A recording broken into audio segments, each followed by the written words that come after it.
ہشام بن عروہ نے بیان کیا، کہا کہ مجھے میرے والد عروہ نے خبر دی، کہا کہ مجھے عائشہ رضی اللہ عنہا نے خبر دی۔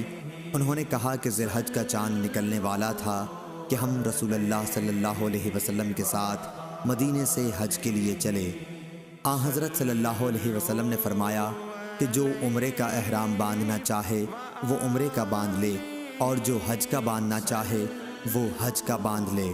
اگر میں اپنے ساتھ قربانی نہ لاتا تو میں بھی عمرے کا ہی احرام باندھتا۔ چنانچہ بہت سے لوگوں نے عمرے کا احرام باندھا اور بہتوں نے حج کا۔ میں بھی ان لوگوں میں تھی جنہوں نے عمرے کا احرام باندھا تھا، مگر میں مکے میں داخل ہونے سے پہلے حائضہ ہو گئی۔ عرفہ کا دن آ گیا اور ابھی میں حائضہ ہی تھی۔ اس کا رونا میں رسول اللہ صلی اللہ علیہ وسلم کے سامنے روئی۔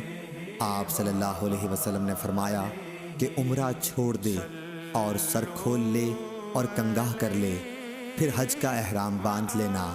چنانچہ میں نے ایسا ہی کیا۔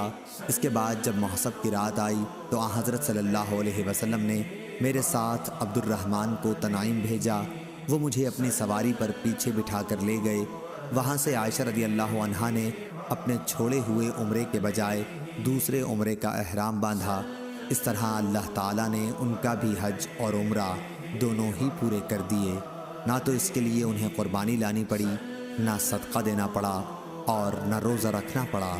صحیح بخاری حدیث نمبر 1786۔